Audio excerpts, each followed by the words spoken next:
एक उड़ान जो लौटकर कभी नहीं आई। सोचिए, एक बिल्कुल आम सा दिन हो, सब कुछ सामान्य हो और फिर अचानक कुछ ऐसा हो जाए जिसकी कोई कल्पना भी नहीं कर सकता। ये बात है 5 दिसंबर 1945 की। दूसरे विश्व युद्ध खत्म होने की कुछ ही समय बाद अमेरिका की नौसेना एक ट्रेनिंग मिशन के लिए तैयार थी। फ्लोरिडा के पास naval air station Fort Lauderdale से एक नियमित ट्रेनिंग फ्लाइट भेजी जानी थी। मिशन का नाम था फ्लाइट 19। इस उड़ान में 5 युद्धक विमान शामिल थे। हर विमान में अनुभवी पायलट्स के साथ साथ नए प्रशिक्षु बैठे थे। कुल मिलाकर 14 नौसेना उड़ानकर्ता इस मिशन में शामिल थे। ये कोई युद्ध मिशन नहीं था, बस एक साधारण नेविगेशन ट्रेनिंग थी। पायलट्स को सिखाया जाना था कि समुद्र के ऊपर कैसे रास्ता पहचानते हैं, कैसे कंपास की मदद से दिशा तय करते हैं। विमानों को एक त्रिकोण के आकार का रूप फॉलो करना था। उड़ान भरना, एक बिंदु तक जाना, फिर दिशा बदलना और फिर आखिर में लौट आना, सब कुछ प्लान के मुताबिक था। लेकिन तभी कुछ अजीब होने लगा। कुछ समय तक सब सामान्य था, लेकिन फिर रेडियो संपर्क पर कुछ परेशान करने वाले संदेश मिलने लगे। फ्लाइट लीडर लेफ्टिनेंट चार्ल्सी टेलर बार बार कहने लगे कि कंपास काम नहीं कर रहा और उन्हें समझ नहीं आ रहा कि वे कहाँ हैं। उनकी आवाज में घबराहट थी। उन्होंने रेडियो पर कहा, हम सफेद पानी में घुस रहे हैं, कुछ भी ठीक नहीं लग रहा, हमें नहीं पता हम कहाँ हैं, पानी हरा है, कोई सफेदी नहीं। ये शब्द किसी भी शख्स के रोंगटे खड़े कर सकते हैं। एक अनुभवी पायलट की ऐसी हालत देखकर अंदाजा लगाया जा सकता है कि हालत कितने बिगड़ चुके थे।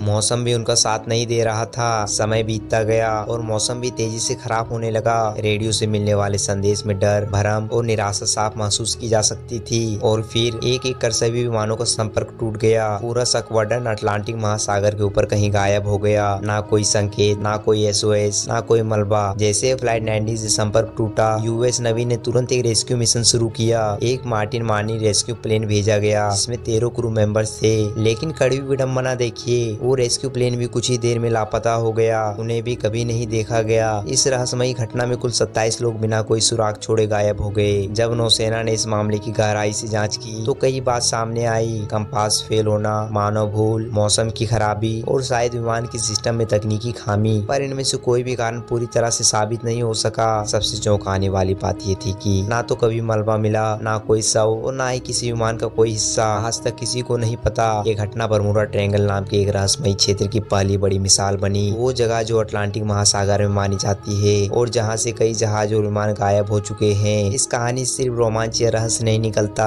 बल्कि ये हमें गहरी बात समझाता है। कभी कभी विज्ञान, तर्क और तकनीक भी कुछ सवालों का जवाब नहीं दे पाते। कभी कभी दुनिया में ऐसे रहस्य होते हैं जो आज भी इंसान की समझ से परे है। यह एक ऐसी उड़ान थी जो आसमान में गई और फिर हमेशा के लिए रहस्य बनकर रह गई।